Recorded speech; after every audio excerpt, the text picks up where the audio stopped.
Video में हम lecture number 41 करेंगे मैथ 101 का, जिसका टॉपिक है सीक्वेंसेस एंड मोनोटोन सीक्वेंसेस।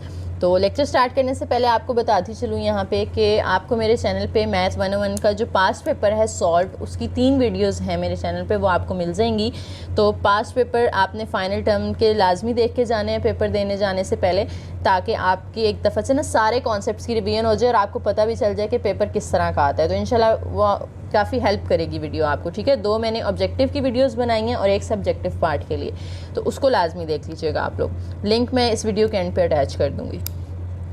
अच्छा जी, तो पहले हम देख लेते हैं सीक्वेंस की डेफिनेशन कि सीक्वेंस होती क्या है। Sequence in math is a succession of numbers. Succession of numbers का मतलब है यहाँ पे कि जिसमें नंबर्स ना एक साथ आ रहे होते हैं, जैसे 2 4 6 8 1 2 3 4। तो ये क्या है, ये सीक्वेंसेस हैं कि इसमें नंबर्स जो हैं एक के बाद दूसरा, दूसरे के बाद तीसरा, इस तरह से नंबर्स आते जा रहे हैं। The numbers in a sequence are called terms of a sequence, कि ये जो नंबर्स हैं 2 4 6 8, या इसमें अगर देखें तो 1 2 3 4, ये जो नंबर्स हैं जो सीक्वेंस में आ रहे हैं उन्हें हम क्या कहते हैं, terms of the sequence. Each term has a potential name, positional name sorry. Her term का कोई ना कोई नाम लाजमी होता है और वो नाम उसकी पोजीशन की वजह से होता है। जैसे 2 यहाँ पे है तो हम कहेंगे ये फर्स्ट टर्म है, 4 है तो सेकंड टर्म है, 6 is the third term, 8 is the fourth term. और इनको रिप्रेजेंट कैसे करते हैं हम, फर्स्ट को हम A1 लिखते हैं, सेकंड को A2, थर्ड को A3, इसी तरह से ये टर्म्स आगे चलती जाती हैं। Sequences can be written as a formula.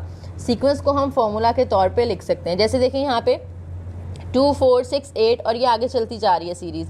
तो हमें यहाँ से देख के पता चल रहा है कि ये सारे इवन नंबर्स हैं ना। तो इवन नंबर्स कैसे आते हैं, 2 से मल्टीप्लाई करके आते हैं। तो यानी आप 2 के साथ n की वैल्यूज़ मल्टीप्लाई करते जाएं। n की वैल्यू 1 होगी तो 2 × 1 2 आ जाएगा।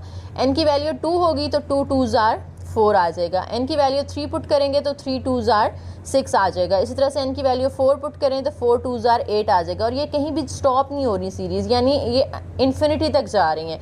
तो आपने n की जो साइड पे लिमिट्स है ना, वो 1 से इन्फिनिटी तक लिख देनी है कि n की छोटी से छोटी वैल्यू जो आपने यहाँ पे पुट करनी है वो 1 होगी, और कहाँ तक जाना है, आपने इन्फिनिटी तक जाना है। इसे हम कहते हैं ये लिमिट्स हमने पुट कर दी हैं।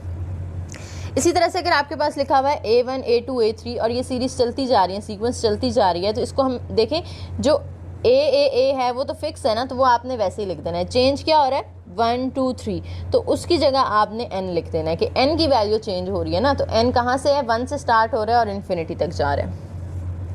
उसके बाद इसकी फॉर्मल डेफिनेशन, यानी प्रॉपर जो प्रॉपर वर्डिंग में डेफिनेशन होती है इसकी, अ सीक्वेंस और इनफाइनाइट सीक्वेंस। सिंपल सीक्वेंस भी हो सकती है और इनफाइनाइट का मतलब है जो कहीं भी स्टॉप नहीं हो रही, इन्फिनिटी तक जा रही है। That is a function whose domain is set of positive integers. Domain क्या होता है, वो वैल्यूज़ होती हैं जो आपने एक फंक्शन के अंदर पुट करनी होती हैं, ठीक है। और वो सारी यहाँ पे वो कह रहे हैं कि पॉजिटिव हैं, यानी ये जो वैल्यूज साइड पे लिखी हुई है ना, ये डोमेन है जो आपने इसके अंदर पुट करनी है, ये सारी पॉजिटिव होनी चाहिए। दैट इज़ an, ये आपको उन्होंने जनरल फॉर्म में एक सीक्वेंस दे दिया है जिसमें लिमिट्स उन्होंने कहा है 1 से इन्फिनिटी तक हैं, which is an alternative notation for the function f of n is equal to an, where n is equal to 1 2 3 up to infinity. यानी आपने अगर फंक्शन को इस तरह से लिखा है ना an, और साथ में लिमिट्स इस तरह से लगा दी हैं वेयर n की वैल्यू 1 से लेकर कहाँ तक जा रही है, इन्फिनिटी तक, तो इस पूरी लाइन को आप इस तरह से भी लिख सकते हैं कि an आपने फंक्शन लिखा, लिमिट साइड पे लिख दें, ब्रैकेट करली ब्रैकेट लगा के n is equal to 1 to infinity. यहाँ पे थ्योरम है हमारे पास एक, a sequence an is said to converge to the limit L if given any epsilon greater than 0 there is a positive integer n such that an minus L का जो absolute value है is less than epsilon for n greater than equal to n. In such case we write limit n approaches to plus infinity an is equal to L. इसका मतलब क्या है, यहाँ पे आपको बताया जा रहा है कि जो सीक्वेंस है ना वो 2 तरह की हो सकती है, या तो वो कन्वर्ज कर सकती है या वो डाइवर्ज कर सकती है, ठीक है। तो वो कन्वर्ज कब करेगी, सीक्वेंस कन्वर्ज तब करती है कि जब आप फंक्शन के अंदर n की लिमिट पुट करते हैं ना इन्फिनिटी, तो आंसर एक वेल डिफाइंड नंबर आ जाए, यानी वो l के इक्वल आ जाए। और एप्सिलॉन यहाँ पे किस लिए यूज़ हो रहा है कि वो एप्सिलॉन इज़ ग्रेटर देन 0, कोई भी एक गिवन नंबर आप ले लेते हैं जो कि पॉजिटिव होना चाहिए, ठीक है। तो जब आप लिमिट उसके अंदर पुट करते हैं ना, यानी जो फंक्शन था उसमें से जब आप लिमिट की वैल्यू माइनस करें तो वो हमेशा इससे छोटा है, तो फिर क्या होता है कि लिमिट एग्जिस्ट करेगी, और जब ये लिमिट एग्जिस्ट करेगी तो इसका मतलब है कि जो सीरीज़ है वो कन्वर्ज कर रही है। और अगर लिमिट एग्जिस्ट नहीं करती, ठीक है, the sequence that does not converge, जो कन्वर्ज नहीं कर रही होगी वो क्या करेगी, डाइवर्ज करेगी। अच्छा, इसको मैं ना आपको बिल्कुल सिंपल वर्ड्स में बताती हूँ कि कन्वर्ज सीक्वेंस कैसे करती है और डाइवर्ज कैसे करती है, ठीक है। ये डेफिनेशन थोड़ी सी मुझे पता है कि फॉर्मल तरीके से लिखी हुई है, मुश्किल लग रही है आपको, तो मैं आपको सिर्फ एक यहाँ पे की पॉइंट बता देती हूँ, वो आपने याद रखना है कि सीक्वेंस कन्वर्ज कब करेगी और डाइवर्ज कब करेगी। अगर आपका आंसर एक वेल डिफाइंड नंबर आ जाता है तो सीक्वेंस जो है ना वो कन्वर्ज कर रही है। अगर आपका आंसर वेल डिफाइंड नंबर नहीं आता, यानी प्लस इन्फिनिटी आ जाता है या माइनस इन्फिनिटी आ जाता है, यानी अनडिफाइंड आंसर आ जाए, तो सीक्वेंस डाइवर्ज करेगी, ठीक है। बस दो चीज़ें आपने याद रखनी है यहाँ पे। कन्वर्ज कब करती है सीक्वेंस, जब आंसर इन्फिनिटी ना हो, इन्फिनिटी के अलावा कुछ भी हो सकता है, ठीक है। और डाइवर्ज कब करती है कि जब इन्फिनिटी आंसर आ रहा हो, चाहे वो प्लस इन्फिनिटी है चाहे वो माइनस इन्फिनिटी है। अब एग्जाम्पल करते हैं, limit n approaches two plus infinity n over n plus 1। तो यहाँ पे आपको एक जो है फंक्शन दे दिया गया है जिसमें n की वैल्यू जो है कहाँ तक जा रही है, इन्फिनिटी को अप्रोच कर रही है। तो आपसे पूछा ये जा रहा है बेसिकली यहाँ पे कि ये सीक्वेंस कन्वर्ज करेगी या डाइवर्ज करेगी, ठीक है। तो पहले हम इसका आंसर निकालते हैं। डायरेक्ट तो अगर हम इसके अंदर लिमिट पुट करते हैं ना यहाँ पे इन्फिनिटी, तो इन्फिनिटी ओवर इन्फिनिटी, तो ये तो हमारे पास इन्फिनिटी ओवर इन्फिनिटी, ये तो अनडिफाइंड आंसर हो गया, तो इससे तो डाइवर्ज करना चाहिए। लेकिन डायरेक्टली हम आंसर नहीं बता सकते, हम इसको थोड़ा सा सिंप्लीफाई करके देख लेते हैं, हो सकता है इसका आंसर कन्वर्जिंग निकल आए, एक वेल डिफाइंड नंबर निकल आए। तो उसके लिए क्या करना है आपने, ये जो n ओवर n प्लस 1 है ना, n ओवर n प्लस 1, इसमें आपने ऊपर भी n से डिवाइड कर देना है और नीचे भी n से डिवाइड कर देना है, ठीक है। तो ये मैंने ऊपर भी n से डिवाइड कर दिया, नीचे भी n से डिवाइड कर दिया। अब क्या करेंगे, n और n को कट कर दें तो ऊपर तो 1 रह गया। अब इस n के साथ n अलग कर लें, यानी इसको आप इस तरह से लिख लें, n के साथ n अलग कर लें प्लस 1 के साथ n अलग कर लें, तो ये तो कट होके 1 आ जाएगा और यहाँ पे 1 ओवर n है, यानी 1 प्लस 1 ओवर n बचा, वो हमने यहाँ पे लिख दिया। अब आप इसके अंदर लिमिट पुट कर दें डायरेक्ट, 1 और 1 ये दोनों तो एज इट इज़ रहेंगे, इस n की जगह इन्फिनिटी है तो 1 ओवर इन्फिनिटी, 1 ओवर इन्फिनिटी 0 होता है, 1 प्लस 0 यहाँ पे क्या आ जाएगा 1, तो 1 ओवर 1 आंसर हमारा एक वेल डिफाइंड नंबर आ गया। इट मीन्स हमारी जो सीक्वेंस है वो क्या कर रही है, कन्वर्ज कर रही है, ठीक है। It is the convergent sequence. Next एक और एग्जाम्पल है, इसमें भी अगर आप देखें डायरेक्ट आप n की लिमिट पुट करते हैं ना तो आंसर अनडिफाइन आ जाता है, ठीक है। तो हमें प्रूफ करना है कि आंसर 1 आना चाहिए, यानी ये कन्वर्जेंट सीक्वेंस है। तो उसके लिए हमने क्या किया, डायरेक्ट लिमिट पुट तो कर दी हमने कि n की जगह माइनस इन्फिनिटी, लेकिन अब देखें ये ऊपर जो पावर है ये माइनस में है, तो अगर हमने उसको प्लस में करना है तो हम उसको ओवर के नीचे ले जाएंगे, क्योंकि जब भी आप फ्रैक्शन के ऊपर नीचे मूव करवाते हैं ना नंबर को, तो उसकी पावर का साइन चेंज हो जाता है। तो इसके नीचे कुछ नहीं है तो हम कहते हैं कि 1 है, तो यानी इसको 1 को ऊपर ले जाएं और वो वाला जो नंबर है वो नीचे ले आएँ, तो इसकी जो पावर है वो माइनस में है, उसका साइन चेंज होके क्या हो जाएगा, प्लस हो जाएगा। अब किसी भी नंबर की पावर अगर इन्फिनिटी है ना तो उसका आंसर भी इन्फिनिटी ही आता है, साथ में 1 प्लस 1 ये वाले एज इट इज़, नीचे इन्फिनिटी आ जाएगा, 1 ओवर इन्फिनिटी क्या होता है 0, तो हमारा आंसर यहाँ पे 1 आ गया। तो यहाँ से भी हमें पता चल रहा है कि जो सीक्वेंस है वो क्या है, कन्वर्जेंट है। नेक्स्ट कुछ थ्योरम्स है यहाँ पे, let sequence an and bn, दो सीक्वेंस हैं आपके पास और वो जब कन्वर्ज करती है ना तो उनकी लिमिट्स के आंसर a1 का आंसर l1 आता है, bn का आंसर l2 आता है। जैसे यहाँ पे देखें ये हमने लिमिट पुट की थी तो हमारा आंसर 1 आ गया था ना, इसको उन्होंने l1 कह दिया, ठीक है। तो l की फॉर्म में आंसर आ रहा है। अब अगर आप किसी कांस्टेंट नंबर पे लिमिट अप्लाई कर रहे हैं तो आंसर कांस्टेंट नंबर वैसे ही आ जाता है, क्योंकि n की वैल्यू हमने पुट करनी है ना, तो n तो यहाँ पे है ही नहीं, तो इसलिए हम इसके अंदर लिमिट अप्लाई नहीं कर सकते, c वैसे ही आंसर आ जाएगा आपका। अगर c किसी फंक्शन के साथ मल्टीप्लाई हो रहा है और साथ में लिमिट है तो फंक्शन के साथ जो c है वो बाहर आ जाएगा कांस्टेंट के तौर पे, सिर्फ फंक्शन पे आपने लिमिट अप्लाई करनी है और इस लिमिट को हम l1 भी लिख सकते हैं ना, तो c इंटू l1 आ गया। इसी तरह से अगर दो फंक्शंस ऐड हो रहे हैं और उन पे लिमिट अप्लाई हो रही है तो आप उन दोनों की लिमिट अलग अलग कर सकते हैं, an के साथ लिमिट अलग कर लें प्लस bn के साथ अलग कर लें, और an वाले को हम l1 लिख सकते हैं, इस bl वाले को l2 लिख सकते हैं। ये सिर्फ ना MCQs में अक्सर पूछे जाते हैं ये पॉइंट्स।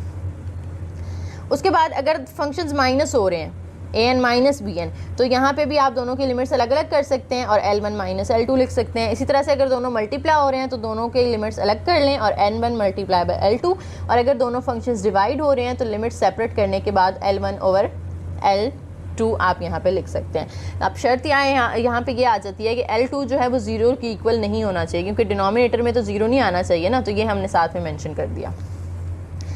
अब आपको एग्जांपल दिया और आपसे कहा गया determine whether the sequence is convergent और डाइवर्जेंट, यानी ये सीक्वेंस कन्वर्ज कर रही है या डाइवर्ज कर रही है। तो क्या करना है आपने, ये जो साइड पे लिमिट्स लिखी हुई है 1 से इन्फिनिटी तक, उसको हम इस तरह से लिख लेते हैं, लिमिट n किसको अप्रोच कर रहा है, प्लस इन्फिनिटी को। और ये जो n/2n+1 है, इसमें अगर हम डायरेक्ट लिमिट पुट करते हैं तो आंसर तो अनडिफाइन हो जाएगा। तो इसलिए हमने जैसे पिछले क्वेश्चन में किया था, ऊपर नीचे n के साथ डिवाइड कर देना है। इस ऊपर वाले नंबर n को भी n के साथ डिवाइड कर दें, 2n+1 को भी n के साथ डिवाइड कर दें। अब ये n कैंसिल होके तो ऊपर तो 1 आ गया, नीचे 2n के साथ n अलग कर लेंगे और इस 1 के साथ n अलग कर लेंगे। यहाँ भी 2 के साथ जो n है वो इस n के साथ कट हो जाता है, तो 2 प्लस ये साथ वाला 1/n बचा। अब आप इसके अंदर लिमिट पुट कर दें तो 1 और ये 2 ये तो एज इट इज़ रहेंगे, प्लस इस n की जगह 1/infinity आ जाएगा, दैट इज़ इक्वल टू 0। तो 1/2 हमारा आंसर आ गया, जो कि एक वेल डिफाइंड आंसर है, क्योंकि हमारा आंसर इन्फिनिटी तो नहीं आया ना। इसका मतलब है कि सीरीज़ क्या कर रही है, कन्वर्ज कर रही है। अगर इन्फिनिटी होता तो डाइवर्ज करती। उसके बाद है जी रिकर्सिव सीक्वेंस किसे कहते हैं। Some sequences are defined by specifying one or more initial terms and giving a formula that relates each subsequent term to the term that precedes it. Such sequence is called recursive sequence. इसका मतलब ये है कि आपके पास कुछ sequence ऐसी होती हैं कि जिनको आप सिर्फ एक फार्मूला से डिफ़ाइन कर दें और वो फार्मूला आपको हर वैल्यू का आंसर देता जाएगा, जैसे जैसे आप उस फार्मूले के अंदर ना n की वैल्यू चेंज करते जाएंगे। ठीक है, तो जैसे नीचे आपके पास यहाँ पे एक फार्मूला लिखा हुआ है an+1 is equal to 1/2 into an+3/a/n। तो ये ना एक फार्मूला दे दिया गया आपको एक सीक्वेंस का, ये ठीक है। इस फॉर्मूले से आप इसकी सारी टर्म्स फाइंड कर सकते हैं। ठीक है, a1 तो उन्होंने खुद ही आपको यहाँ पे दे दिया है, a2 a3 a4 a5 a6 जितनी मर्जी आप टर्म्स फाइंड करना चाहें आप इस फॉर्मूले को यूज़ करते हुए फाइंड कर सकते हैं। अच्छा, और कंडीशन दे दी है कि n की वैल्यू जो है वो या तो 1 होनी चाहिए, यानी ये जो n यहाँ पे पुट करना है आपने, या तो 1 होना चाहिए और 1 से बड़ा होना चाहिए। यानी शुरू कहाँ से हो रहा है, ये 1 से हो रहा है और फिर 1 से बड़ी वैल्यूज़ की तरफ चलते जाना है हमने। तो पहले हम क्या करते हैं, पुट करते हैं n इज़ इक्वल टू 1। अब n इज़ इक्वल टू 1 यहाँ पे पुट करें तो 1 + 1 2 बन जाएगा, ये 1/2 एज इट इज़, इस n की जगह भी 1 तो ये a1 बन जाएगा, प्लस इस n की जगह 1 करेंगे तो 3/a1। अब a1 की तो वैल्यू हमें दी हुई थी 1, तो इस a1 और a1 दोनों की जगह पे आपने 1 पुट कर दिया, 3 + 1 4 और 4/2 करेंगे तो आंसर 2 आ गया। यानी a1 तो दिया हुआ था, a2 हमने खुद फाइंड कर लिया यूजिंग दिस फार्मूला। इसी तरह से आप a3 भी फाइंड कर सकते हैं। आपने n is equal to 1 put किया, अब आप n is equal to 2 put कर लें, 2 + 1 यहाँ पे 3 हो जाएगा और यहाँ पे इन दोनों n की जगह भी आपने a2 पुट कर देना है। अब a2 की वैल्यू हम ऊपर यहाँ पे निकाल चुके हैं, जो हमारे पास 2 आई थी, तो यहाँ पे 2 और 2 पुट कर दें। ठीक है, तो इनका जब आप एलसीएम लेंगे तो 2 × 4 + 3 7/2 आ जाएगा, 7/2 1/2 से मल्टीप्लाई होगा तो 7/4 आ गया। इसी तरह से आपने फोर्थ टर्म अगर फाइंड करनी है तो n की वैल्यू पहले हम 1 और 2 पुट कर चुके हैं, अब हम 3 पुट करेंगे। 3 पुट करने के लिए यहाँ 3 + 1 4 हो जाएगा, यहाँ a3 वो आपने पुट कर दिया। a3 की हमने ऊपर अभी वैल्यू निकाली थी जो 7/4 आई थी, तो इस a3 और a3 की जगह हमने 7/4 पुट कर दिया दोनों पे, तो ये 7/4 है, ऊपर जाएगा तो 4/7 हो जाएगा, साथ में ये जो 3 है वो एज इट इज़। अब ये आपने दोनों को मल्टीप्लाई कर देना है, 4 3 = 12/7। अब इन दोनों का एलसीएम ले लें, 7 और 4 का एलसीएम क्या आता है, 28 आता है। डिनोमिनेटर सेम करने के लिए एलसीएम तो लेना आता होगा ना सबको, डिनोमिनेटर सेम करने के लिए इसको 28 बनाना है, तो 4 7 = 28 होता है, नीचे 7 से मल्टीप्लाई कर रहे हैं तो ऊपर भी करेंगे, 7 7 = 49। इस तरह से 7 4 = 28 होता है, तो इसको 4 से मल्टीप्लाई करना पड़ेगा, ऊपर नीचे 4 12 = 48। इनको ऐड करेंगे तो हमारे पास 97 और नीचे 28, बाहर जो 1/2 है एज इट इज़। ऊपर वाली वैल्यूज़ आपस में मल्टीप्लाई कर दें, नीचे वाली वैल्यूज़ आपस में मल्टीप्लाई कर दें, तो ये आपने a4 की वैल्यू निकाली है। ठीक है, तो अगर यहाँ पे तो हमने 3 निकाली है ना, a2 a3 a4। क्वेश्चन में आपसे जितनी कही जाएंगी आपने उतनी फाइंड करनी है। अगर आपसे a5 भी पूछी जाती है क्वेश्चन में तो आप इससे आगे एक और स्टेप करेंगे a5 फाइंड करने के लिए, और उसमें सेम मेथड होगा, आपने n की वैल्यू 4 पुट करनी है तो 4 + 1 5 हो जाएगा। नेक्स्ट हमारा जो टॉपिक है यहाँ पे monotonicity and testing for it. Monotonicity किसे कहते हैं? अच्छा जी, उससे पहले ना हम थोड़ा सा यहाँ पे कर लेते हैं सीक्वेंस के बारे में इंट्रोडक्शन दोबारा से, कि सीक्वेंस जो है हमने पढ़ा था क्या होती है, सक्सेशन ऑफ टर्म्स होती है, यानी एक के बाद दूसरी टर्म आ रही है, दूसरी के बाद तीसरी आ रही है, तीसरी के बाद चौथी आ रही है। अगर तो पहली के बाद जो दूसरी टर्म आ रही है ना वो बड़ी है और दूसरी जो है उससे बड़ी आगे तीसरी टर्म है, तीसरी से बड़ी आगे चौथी टर्म है, तो उसे हम कहते हैं इंक्रीजिंग सीक्वेंस। ठीक है, जैसे आपके पास लिखा हुआ है 3 4 5 6 7 और ये इस तरह से चलती जा रही है। तो देखें हर आने वाली टर्म पिछली से बड़ी है, यानी A1 लेस देन, ये जिसकी तरफ ओपन होता है ना ये साइन वो बड़ा होता है, तो इसकी तरफ ओपन है, इसका मतलब है अगली टर्म बड़ी है पीछे वाली छोटी है। अब ये इसकी तरफ ओपन है, इसका मतलब है अगली बड़ी है पीछे वाली छोटी है। तो हर आने वाली टर्म अगर बड़ी है तो इसका मतलब है सीक्वेंस इंक्रीज कर रही है। इसी तरह से अगर आप इधर लेस देन की बजाय लेस देन इक्वल टू लगा दें कि वो छोटी भी हो सकती है लेकिन इक्वल भी हो सकती है, फिर वो इंक्रीजिंग नहीं होगी, फिर वो नॉन डिक्रीजिंग होगी। इसकी एग्जांपल क्या हो सकती है, यहाँ पे 3 3 4 4 5 5 इस तरह से सीक्वेंस चल रही है। तो देखें इंक्रीज तो हो रही है, 3 4 5 इंक्रीज तो हो रही है, लेकिन साथ में रिपीटिशन भी हो रही है, यानी दो टर्म्स इक्वल आ रही हैं। इसलिए हमने यहाँ पे लेस देन के साथ इक्वल भी लगाया कि इक्वल भी हो सकती हैं टर्म्स। तो फिर हम इंक्रीज तो हो रही है लेकिन रिपीटिशन हो रही है, तो हम इसे इंक्रीजिंग नहीं कहेंगे, हम इसे कहेंगे नॉन डिक्रीजिंग। और अगर हर आने वाली टर्म छोटी हो, यानी A1 A2 से बड़ा है, A2 A3 से बड़ा है, यानी पिछली टर्म बड़ी है अगली छोटी हो गई, फिर ये बड़ी है अगली छोटी हो गई, जैसे 5 4 3 और इस तरह से ये चल रही हैं टर्म। ठीक है, तो इसका मतलब यहाँ पे ये हुआ कि हर आने वाली टर्म जब छोटी होगी तो सीक्वेंस डिक्रीज करेगी। इसी तरह से ग्रेटर देन के साथ अगर हम इक्वल टू लगा देते हैं तो फिर ये नॉन इंक्रीजिंग होगी। अच्छा जी, सीक्वेंस दैट इज इधर नॉन डिक्रीजिंग और non increasing is called monotone. ये जो आपके पास चार दी हुई है ना, ये चारों मोनोटोन है, जो इंक्रीजिंग हो, नॉन डिक्रीजिंग हो या नॉन इंक्रीजिंग हो, इसे हम कहते हैं मोनोटोन।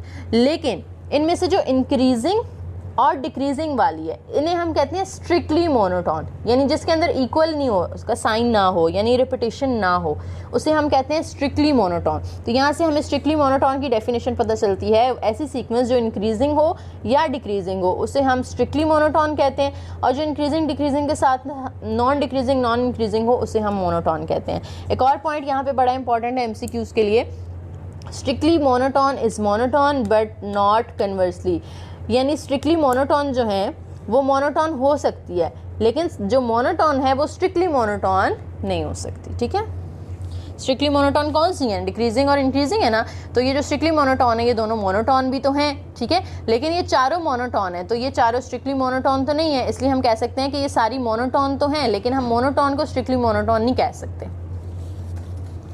अब एग्जांपल्स दे दिए, वैसे मैंने आपको खुद से भी दे दी थी पीछे, तो यहाँ पे दोबारा देख लेते हैं हमारे पास के इसमें देखें इंक्रीज होती जा रही हैं वैल्यूज़, 1/2 2/3 3/4, इनका आपको फ्रैक्शन से पता नहीं चलेगा, आप इनको पॉइंट्स में कन्वर्ट करके देख लें। ठीक है, तो हर आने वाली टर्म अगली जो है वो पीछे वाली से बड़ी होगी, तो इसलिए हम कह रहे हैं कि ये इंक्रीजिंग है। और इसमें देखें तो हर आने वाली टर्म छोटी होगी, वैसे तो आपको देखने से पता चल रहा है 2 3 4 बड़ा है, लेकिन डिनोमिनेटर में नंबर जितना बड़ा होता है ना उसका पॉइंट्स में आंसर उतना ही छोटा आता है, क्योंकि जब आप इसका आंसर निकालेंगे ना तो ये 0.5 आएगा, इसका आंसर निकालेंगे तो 0.3 आएगा, इसका आंसर निकालेंगे तो 0.2 आएगा। ठीक है, तो जैसे जैसे हम आगे जा रहे हैं तो ये पॉइंट में जो नंबर्स आ रहे हैं ना हमारे, ये छोटे होते जा रहे हैं। तो यहाँ से एक और बात आपने जनरल नॉलेज के लिए याद रखनी है कि डिनोमिनेटर में नंबर जितना बड़ा हो उसका आंसर उतना ही छोटा आता है, तो हर आने वाला नंबर जो है वो छोटा होता जा रहा है, इसे हम कहेंगे डिक्रीजिंग सीक्वेंस। ठीक है, और जिसमें देखें 1 2 3, अब ये इंक्रीज तो हो रही है लेकिन रिपीटिशन भी है, तो ये इंक्रीजिंग नहीं होगी, नॉन डिक्रीजिंग होगी। इसी तरह से इसमें देखें ये डिक्रीज हो रही है लेकिन साथ में रिपीटिशन भी है, तो ये डिक्रीजिंग तो नहीं है लेकिन नॉन इंक्रीजिंग होगी। अब ये जो साथ में टर्म्स दी हुई है ना, ये जनरल फार्मूलाज हैं इनके, यानी nth टर्म है। ठीक है, ये तो फर्स्ट हमारे पास 4 टर्म्स हो गई ना, 5 6 7, nth टर्म का ये फार्मूला है। अब इंक्रीजिंग और डिक्रीजिंग को मैंने यहाँ पे मेंशन कर दिया है कि इन दोनों को हम क्या कहते हैं, स्ट्रिक्टली मोनोटोन कहते हैं, और ये जो चारों हैं इनको हम मोनोटोन कहेंगे। अच्छा जी, अब नीचे देखें एक और एग्जांपल है आपके सामने। वैसे तो देखें आगे इस जैसी ये लग रही है ना टर्म आपको, जैसे हमने ये वाली की है 1/2 1/3 1/4 वैसी लग रही है, तो उसूलन तो इसको मोनोटोन होना चाहिए था ना, डिक्रीजिंग होना चाहिए था, लेकिन ये डिक्रीजिंग नहीं है, क्योंकि देखें एक वैल्यू पॉजिटिव है, फिर नेगेटिव है, फिर पॉजिटिव है, फिर नेगेटिव है, तो ये वैल्यू बड़ी है, ये उससे छोटी आ गई नेगेटिव में। आगे जाएंगे तो ये अब पॉजिटिव है, तो ये तो फिर नेगेटिव से बड़ी हो गई ना, तो एक बड़ी आ रही है, छोटी आ रही है, फिर बड़ी आ रही है, फिर छोटी आ रही है। तो ऐसी सीक्वेंस जिनमें कोई पैटर्न नहीं है हमारे पास, तो उसे हम कहते हैं कि वो मोनोटोन नहीं हो सकती। दूसरे लफ्ज़ों में आपने ये याद रखना है कि -1 के फॉर्मूले में अगर कोई टर्म आ रही है ना, तो वो मोनोटोन नहीं हो सकती जिसमें -1 की पावर n हो, क्योंकि उसमें ना ऑल्टरनेट साइंस आते हैं, एक प्लस एक माइनस, एक प्लस एक माइनस। तो आपको इस तरह से भी पूछा जा सकता है कि जो ऑल्टरनेटिव सीक्वेंस होती हैं वो मोनोटोन नहीं होती, ठीक है। ऑल्टरनेटिव उसे कहते हैं जिनमें साइन चेंज हो रहे होते हैं। अच्छा जी, उसके बाद है अब यहाँ पे थोड़ा सा आप लोगों के लिए MCQs वाला जो मटेरियल है ना बहुत ज़्यादा है। इसके बाद इनमें से काफ़ी MCQs आते हैं अभी जो हमने ये 3 टॉपिक करने हैं। टेस्टिंग फॉर मोनोटोनिसिटी, ऊपर तो हमने देख लिया कि मोनोटोन कब होगी। आपको अगर यहाँ पे देखना है कि इंक्रीजिंग कब है, डिक्रीजिंग कब है, तो वो तो आप यहाँ से देख के बता रहे हैं पॉइंट्स में कन्वर्ट करके। लेकिन कुछ वैल्यूज़ ऐसी होती हैं जिनको हम इजीली कन्वर्ट नहीं कर सकते, तो फिर आपको कैसे पता चलेगा कि वो सीक्वेंस इंक्रीजिंग है या डिक्रीजिंग है। तो उसके लिए ना कुछ टेस्ट होते हैं। अब वो टेस्ट यहाँ पे आपके सिलेबस में 3 उन्होंने शामिल किए हैं। सबसे पहला है डिफरेंस टेस्ट, दूसरा है रेशियो टेस्ट एंड तीसरा है डेरिवेटिव टेस्ट। तो डिफरेंस टेस्ट क्या होता है, देखें जी, अगर आप an+1 में से an माइनस कर दें, 2 टर्म्स हैं यहाँ पे, 2 कंसेक्टिव टर्म्स हैं, ठीक है।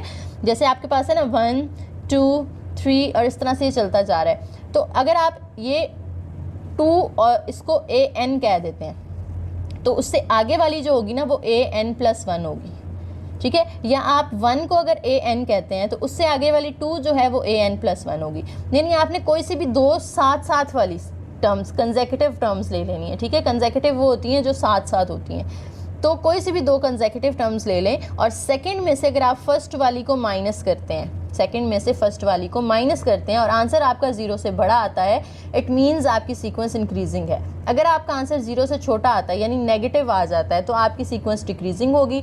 अगर 0 से बड़ा हो या 0 भी आ सकता है तो फिर वो नॉन डिक्रीजिंग होती है। जैसे अभी मैं आपके सामने यहाँ पे एग्जाम्पल एक और लिख देती हूँ। तो देखें 1 - 1 कर रहे हैं तो 0 आ रहा है, फिर 1 - 2 कर रहे हैं तो -1 आ रहा है, 2 - 2 कर रहे हैं तो 0 आ रहा है, 2 - 3 कर रहे हैं तो -1 आ रहा है। सॉरी, सेकंड में से फर्स्ट वाले हमने करना होता है। 2 - 1 करेंगे तो यहाँ +1, 3 - 2 करेंगे तो +1। देखें आंसर हमारा 0 से बड़ा भी आ रहा है, लेकिन कुछ कुछ बीच में 0 भी आ रहे हैं। तो 0 से बड़ा भी हो सकता है और 0 के इक्वल भी हो सकता है। तो ऐसी कंडीशन में हम कहते हैं कि वो नॉन डिक्रीजिंग सीक्वेंस है। इसी तरह से अगर लेस देन इक्वल टू होगा, आंसर नेगेटिव भी हो सकता है लेकिन 0 भी हो सकता है, तो उसे हम कहते हैं नॉन इंक्रीजिंग सीक्वेंस। इसी तरह से आपके पास रेशियो टेस्ट है, उसमें भी 4 होते हैं। रेशियो के अंदर आपको नाम से पता चल रहा है कि आपने उनकी रेशियो लेनी है, यानी उनको डिवाइड करना है। तो सेकंड टर्म को फर्स्ट टर्म पे डिवाइड करें और आंसर आपका 1 से बड़ा आए तो इंक्रीजिंग सीक्वेंस होगी। अगर आंसर आपका 1 से छोटा आता है तो डिक्रीजिंग सीक्वेंस होगी। इसी तरह से अगर आपका answer greater than equal to 1 है तो non decreasing, less than equal to 1 है तो नॉन इंक्रीजिंग। और डेरिवेटिव टेस्ट में क्या होता है, इसमें भी 4 आपके पास कंडीशंस होती हैं। अगर आप फंक्शन का डेरिवेटिव लें और आंसर 0 से बड़ा हो तो इंक्रीजिंग सीक्वेंस है, आंसर 0 से छोटा आ जाए तो डिक्रीजिंग सीक्वेंस है, 0 से बड़ा या उसकी इक्वल आए तो नॉन डिक्रीजिंग है, 0 से छोटा या उससे इक्वल आए तो नॉन इंक्रीजिंग है। अब नीचे एग्जांपल आपको उन्होंने दे दी है और आपसे पूछा जाता है कि बताएं कि क्या ये इंक्रीजिंग सीक्वेंस है। अच्छा, पेपर में ना ज़्यादातर इंक्रीजिंग और डिक्रीजिंग इनके क्वेश्चंस आते हैं कि आप बताएं इंक्रीजिंग है या डिक्रीजिंग है। नॉन इंक्रीजिंग, नॉन डिक्रीजिंग मेरे ख्याल में सिर्फ MCQs की हद तक होता है, क्वेश्चंस में बहुत कम पूछा जाता है, रेयरली है कि किसी का पूछा जाए। ज़्यादातर इंक्रीजिंग और डिक्रीजिंग का पूछा जाता है। अब देखिए यहाँ पे आपसे उन्होंने पूछा है कि ये इंक्रीजिंग है या नहीं, तो आपको 2 टर्म्स पता होनी चाहिए ना, एक an का पता होना चाहिए, दूसरा an+1 का पता होना चाहिए। तो an यहाँ पे कैसे आएगी, ये जो n वाला फॉर्मूला दिया है ना हमें यहाँ पे nth टर्म का, ये nth टर्म है, यानी a, जैसे ये a1 है, ये सेकंड a2 है, थर्ड a3 है, तो ये nth टर्म जो है an होगी। तो हम कहते हैं कि an का फॉर्मूला है हमारे पास n/n+1। तो an+1 का भी तो चाहिए हमें, यानी इससे आगे वाली टर्म, तो वो कैसे आएगी। देखें इस n की जगह हमने n+1 पुट किया है, तो इस n की जगह भी n+1 पुट कर दें और इस n की जगह भी n+1 पुट कर दें और साथ में ये जो +1 है वो एज इट इज़। अब ये ऐड होके 2 हो जाएगा, n+2, तो हमारे पास an की भी वैल्यू आ गई एंड an+1 की भी वैल्यू आ गई। अब हम चाहे तो यहाँ पे डिफरेंस टेस्ट अप्लाई कर लें, चाहे तो रेशियो टेस्ट अप्लाई कर लें। डेरिवेटिव वाला तो हम यहाँ पे फ़िलहाल यूज़ नहीं कर सकते, ठीक है, वो एक्स की फॉर्म में जब फंक्शन आता है ना फिर हम करते हैं। तो यहाँ पे हम दो टेस्ट अप्लाई कर सकते हैं, या तो रेशियो टेस्ट या फिर डिफरेंस टेस्ट। तो हम इसको पहले डिफरेंस से कर लेते हैं, फिर नेक्स्ट एग्जाम्पल है एक और आपकी जिसमें आपने सेम यही स्टेटमेंट है उसको रेशियो टेस्ट से प्रूव करना है।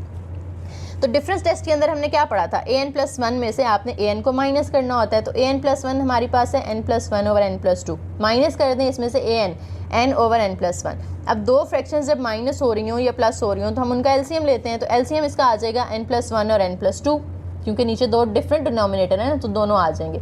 यहाँ पे देखें n+2 सेम है, तो ये जो n+1 है ये इस n+1 के साथ मल्टीप्लाई होगा तो उसका स्क्वायर हो जाएगा, माइनस ये वाला n एज इट इज़। यहाँ पे n+1 सेम है तो n+2 जो है वो इस n के साथ मल्टीप्लाई हो जाएगा।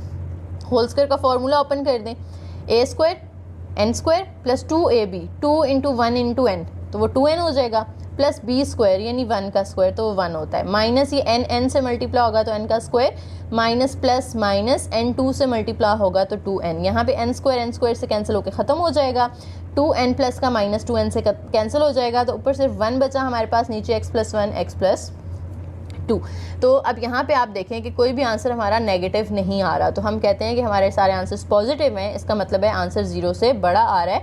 तो जो यहाँ पे सीक्वेंस है हमारी वो इंक्रीजिंग है, क्योंकि जो डिफरेंस टेस्ट है उसमें आंसर 0 से बड़ा आ गया, ग्रेटर देन 0 आ गया। So it is increasing and strictly monotone. जो इंक्रीजिंग होती है या डिक्रीजिंग होती है वो स्ट्रिक्टली मोनोटोन भी तो होती है ना, तो वो मैंने यहाँ पे आपके लिए मेंशन कर दिया।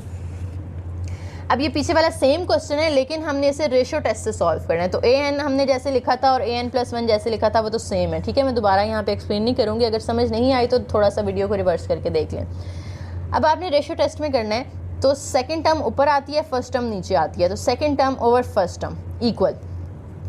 अब सेकंड टर्म है an+1 जो कि n+1 ओवर n+2 आई है, तो n+1 ओवर n+2 हमने लिखा। अब ये यहाँ पे डबल फ्रैक्शन आ रही थी ना, नीचे आना था, तो मैंने इसके सामने लिख दिया, क्योंकि ओवर का मतलब यही होता है ना कि डिवाइड, आप इसको इस पर डिवाइड कर रहे हैं ना, तो इसकी जगह मैंने ये डिवाइड का सिंबल लगा दिया, ठीक है।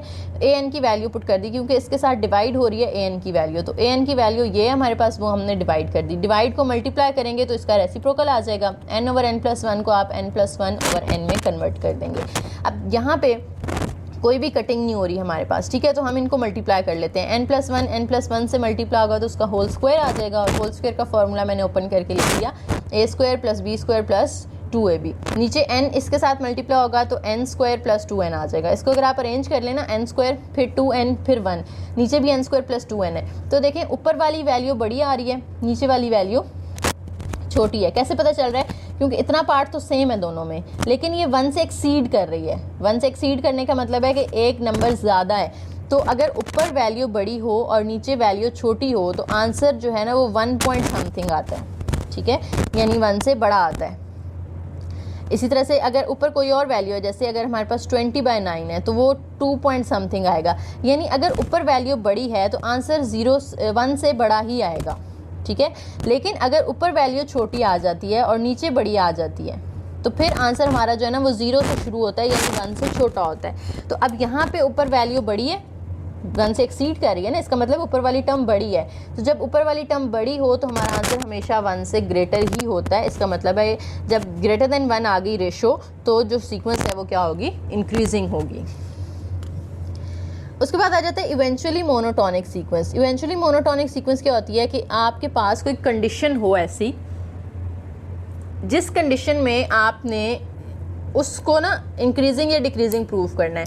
यानी आप जब कंडीशन चेंज करें ना तो सीक्वेंस अगर इंक्रीजिंग थी तो वो डिक्रीजिंग हो जाए, ठीक है, और दोबारा से कंडीशन चेंज करें तो वो इंक्रीजिंग हो जाए। यानी एक ख़ास कंडीशन होती है जिससे आप ऊपर की तरफ जाएंगे तो आपकी वैल्यूज़ कुछ और होंगी, नीचे की तरफ आएंगे तो वैल्यूज़ कुछ और होंगी। एग्जांपल देखते हैं, फिर मैं आपको दोबारा से इससे समझाती हूँ, ठीक है। Show that sequence 10 power n over n factorial, जिसमें लिमिट्स 1 से इन्फिनिटी तक हैं, इज़ इवेंचुअली डिक्रीजिंग। आपने इसको इवेंचुअली डिक्रीजिंग जो है वो प्रूव करना है। तो देखें, डिक्रीजिंग या इंक्रीजिंग के लिए हमारे पास 2 टेस्ट हैं हमारे पास, पीछे हमने जो पढ़े हैं, रेशियो टेस्ट और डिफरेंस टेस्ट। तो रेशियो टेस्ट या डिफरेंस टेस्ट में से जो मर्जी आप अप्लाई करना चाहें कर सकते हैं। तो दोनों में हमें क्या चाहिए होता है, an चाहिए होता है, an+1 चाहिए होता है। तो an तो हमें nth टर्म तो दी हुई है ना ये वाली, तो an की तो यही वैल्यू हो जाएगी 10 power n over n factorial. अब n+1 क्या होता है, इस n की जगह आपने n+1 लिख लिया, ठीक है। और इस n की जगह भी आपने n+1 लिख लिया, इस n की जगह भी आपने n+1 लिख लिया और साथ में फैक्टोरियल। ये जो सिंबल होता है ना, ये वाला, इसे हम कहते हैं फैक्टोरियल, फैक्टोरियल, ठीक है। और फैक्टोरियल आता कैसे है ये भी मैं आपको यहाँ पे बता देती हूँ। जो फैक्टोरियल होता है ना, जैसे आप कहते हैं कि 2 का फैक्टोरियल लेना है, तो 2 और उससे पीछे वाली सारी वैल्यूज़ मल्टीप्लाई होती हैं 1 तक। 2 1 जार 2 आ गया। आपने 3 का फैक्टोरियल लेना है तो 3.2.1, इन 3 से पीछे वाली सारी वैल्यूज़ 1 तक आपने मल्टीप्लाई कर देनी है, ठीक है। इसी तरह से अगर आप कहते हैं कि 10 का फैक्टोरियल लेना है तो वो 10 9 8 7 6 5 4 3 2 1, यानी आपने 1 तक जाना होता है और उन सबको मल्टीप्लाई करके जो भी आंसर आएगा वो आपने यहाँ पे लिख देना है। तो ये होता है फैक्टोरियल, ठीक है। फैक्टोरियल कैसे ओपन करते हैं, वो नंबर और उससे पीछे वाले जितने भी नंबर आ रहे हैं 1 तक वो सारे मल्टीप्लाई हो जाते हैं। अच्छा जी, तो हम अब चलते हैं अपने मेन क्वेश्चन की तरफ। तो हमारे पास यहाँ पे हमने उसे ना रेशियो टेस्ट से प्रूफ करना है। रेशियो या डिफरेंस जो मर्जी आप यूज़ कर सकते हैं। रेशियो में ज़रा इजी रहेगा हमारे लिए, an+1 को an के साथ डिवाइड करना है। तो जो हमने an+1 की वैल्यू लिखी थी वो लिखी, डिवाइड का साइन लगा के an की वैल्यू लिखी, डिवाइड को मल्टीप्लाई करेंगे तो इसका रेसिप्रोकल आ जाएगा। अब देखें यहाँ पे एक और कॉन्सेप्ट है आपके लिए कि अगर देखें हमारे पास x और x मल्टीप्लाई हो रहे हैं तो मल्टीप्लाई होके क्या आता है, यहाँ पे हमारे पास x² आता है ना। वो x² क्यों आता है, क्योंकि ये x की पावर 1 है, x की पावर 1 है, तो वो दोनों 1+1 ऐड, क्योंकि बेसिस सेम है तो पावर्स ऐड हो जाती हैं और वो 2 बन जाता है। तो हम इसको इस तरह से वापस भी तो लिख सकते हैं ना कि अगर हमारे पास कोई नंबर है और उसकी पावर में 2 टर्म्स ऐड हो रही हैं तो आप इस नंबर को 2 दफ़ा लिखें और पावर्स को अलग अलग कर लें। यही काम हमने यहाँ पे किया है कि ये बेस में 10 है और ऊपर 2 वैल्यूज़ ऐड हो रही हैं, तो आप इस 10 को 2 दफ़ा लिखें, यहाँ पे 10 को 2 दफ़ा लिखें और इसकी जो पावर है ना n और 1 वो दोनों अलग अलग कर लें, ठीक है। और नीचे जो n+1 फैक्टोरियल है वो ऐसे ही आ जाएगा फ़िलहाल, और ये जो n फैक्टोरियल है वो भी एज इट इज़ 10 पर n एज इट इज़। अच्छा जी, यहाँ पे जो n+1 फैक्टोरियल है उसको हमने क्या करना है, ओपन कर लेना है। देखें मैंने अभी आपको बताया कि 4 फैक्टोरियल जैसे होगा तो हमने 4 3 2 1 सबको मल्टीप्लाई करना है। कैसे, देखें ये अगर n है, ठीक है, ये n फैक्टोरियल अगर हमारे पास था तो हम क्या करते हैं, पहले n लिखते हैं, फिर 4 में से 1 माइनस करके 3 आता है ना, यानी n में से 1 माइनस किया, ठीक है। 3 में से फिर 4 में से 2 माइनस करके 2 आता है, यानी n में से 2 माइनस किया, फिर n में से 3 माइनस करें, इसी तरह से आगे चलते जाते हैं। यानी एक टर्म अगर आपके पास n है तो उससे आगे वाली कैसे आती है, उसमें से 1 माइनस करके। जैसे यहाँ पे भी देख सकते हैं एक टर्म 3 थी तो 3 में से 1 माइनस करके हमारे पास अगली टर्म आई। यहाँ पे भी देखें 10 था तो 10 में से 1 माइनस करके अगली टर्म आई। तो यहाँ पे अगर हमारे पास n+1 है तो उसमें से 1 माइनस करके अगली टर्म आएगी ना, तो 1 माइनस करेंगे तो ये तो कैंसिल हो गया, तो अगली टर्म हमारे पास आ जाती है n। तो यहाँ पे हमने अगली टर्म क्या लिख दी, n। और एक और बात यहाँ पे कि जैसे ये 10 फैक्टोरियल है ना, तो आप इसको जितना चाहें ओपन करें और आप ये चाहें तो 1 तक उसको ना लेकर जाएं, आप उसको लिखें 10.9.8 और 8 के बाद फैक्टोरियल लगा दें, स्टॉप कर दें। इसका भी मतलब यही है कि 8 के बाद वाले सारे नंबर इसके अंदर आ रहे हैं। इसी तरह से आप 3 फैक्टोरियल था तो आप इसको 2 तक ओपन कर लें और आगे फैक्टोरियल लगा दें। तो इसका मतलब यही है कि 2 के बाद जितने नंबर आ रहे हैं वो इसके अंदर शामिल हैं। जैसे 4 है, इसको भी मैं 3 पे स्टॉप कर सकती हूँ, 3 फैक्टोरियल लगा दूँ, तो इसका मतलब यही होगा फैक्टोरियल का कि 3 के बाद वाले सारे नंबर हैं इसके अंदर। तो इसलिए हमने क्या किया, n+1 के बाद वाली जो टर्म है वो n आ रही है ना, तो वो लिखी और वहाँ पे फैक्टोरियल लगा दिया, यानी उसको उधर ही स्टॉप कर दिया, सिर्फ एक टर्म तक ओपन किया, क्योंकि यहाँ से कटिंग होनी है तो हमने इनको कट कर दिया। यहाँ से 10 पर n जो था वो भी कट हो गया, तो ऊपर सिर्फ हमारे पास 10 पर 1 10 बचा, नीचे n+1 बचा, ठीक है। अब ये आंसर देखें, यहाँ पे जो है ना ये पॉइंट समझने वाला है इवेंचुअली डिक्रीजिंग के लिए कि ये डिक्रीजिंग कब होगी। तो ये डिक्रीजिंग तब होगी, जैसे अभी पीछे मैंने आपको बताया, डिक्रीजिंग सीक्वेंस कब आती है, यानी आंसर लेस देन 1 कब आता है। आंसर लेस देन 1 तब आता है जब ऊपर वैल्यू छोटी हो और नीचे वैल्यू बड़ी हो। ये भी हमने डिस्कस किया है ना, आंसर लेस देन 1। डिक्रीजिंग कब है, जब आंसर रेशो का लेस देन 1 आए, और वो कब आएगा, अगर नीचे बड़ी वैल्यू होगी। यानी ये n की वैल्यू आपने 10 से शुरू करनी है, क्योंकि 10+1 11 बनेगा, फिर 10 अगर यहाँ पे 11 आता है तो 11+1 12 बनेगा, 12 आता है तो 12+1 13 बनेगा। ये नीचे वैल्यूज़ बड़ी इससे कब आ सकती हैं, अगर आप n की वैल्यू कहाँ से स्टार्ट करते हैं, 10 से। तो हमने यहाँ पे लिमिट लगा दी कि n की वैल्यू जो है वो 1 से नहीं स्टार्ट करनी इस दफ़ा, 10 से स्टार्ट करनी है। तो ये हमने कंडीशन लगा दी ना यहाँ पे कि n की वैल्यू 10 से ही स्टार्ट होगी तभी वो डिक्रीजिंग होगी, ठीक है। तो ये जब हमने कंडीशन लगा दी तो इससे हम कहते हैं इवेंचुअली डिक्रीजिंग, ठीक है। तो यहाँ पे अब दोबारा से डेफिनेशन अगर आप देखते हैं ना, तो sequence is eventually monotone if there is some integer n, एक इंटीजर है आपके पास जिसको आप कंडीशन बना लेते हैं और उस इंटीजर को आप लिख देते हैं इस तरह से कि n greater than equal to capital N। जो स्मॉल n है ना, उसकी वैल्यू उस इंटीजर से बड़ी या उसके इक्वल होनी चाहिए।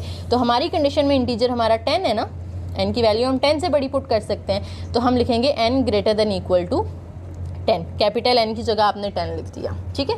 इसी तरह से अगर आपसे पूछा जाता है कि डिक्रीजिंग कब होगी, तो डिक्रीजिंग कब होती है अगर ऊपर वैल्यू बड़ी है और नीचे जो वैल्यू है वो छोटी है, तब आंसर 1 से बड़ा होगा ना। तो इंक्रीजिंग होगी अगर आंसर 1 से बड़ा हो। तो इंक्रीजिंग कब होती है जब ऊपर बड़ा आंसर हो।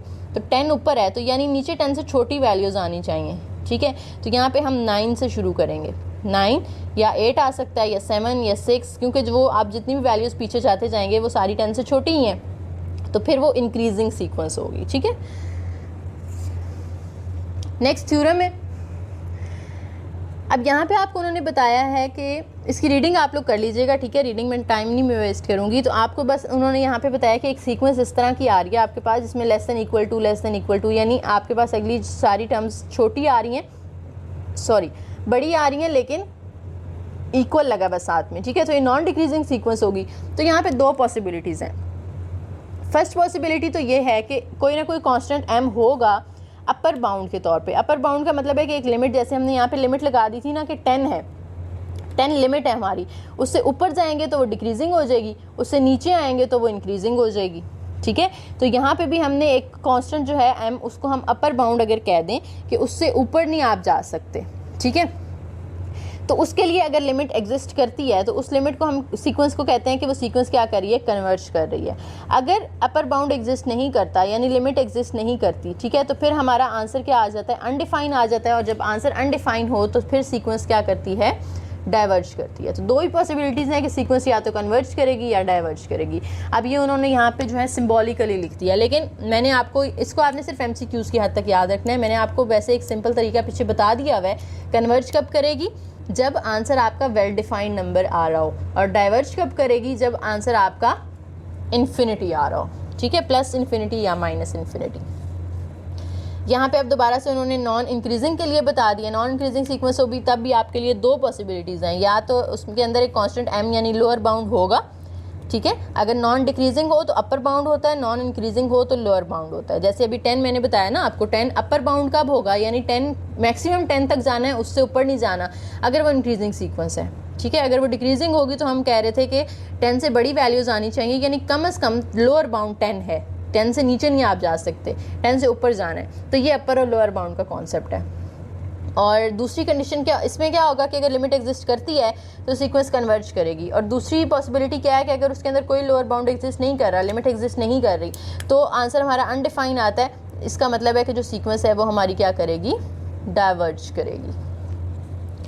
नीचे उन्होंने यहाँ पे बता दिया, आपको एग्जांपल दिया और आपसे कहा गया है कि आप प्रूव करें कि ये कन्वर्ज करती है या डाइवर्ज करती है। तो ये हम पीछे कर चुके हैं ना वैसे, तो इसलिए मैंने यहाँ पे दोबारा इसका पूरा सोल्यूशन नहीं किया, ठीक है। लेकिन थोड़ा सा मैं आपको यहाँ पे दोबारा बता देती हूँ कि ये जैसे हमारे पास n/n+1 था, तो हमने क्या करना है, यहाँ पे लिमिट किसको अप्रोच कर रही है, प्लस इन्फिनिटी को कर रही है ना, तो वो हमने यहाँ पे लगाई और इस n को और नीचे n+1 दोनों को हम n के साथ डिवाइड करेंगे।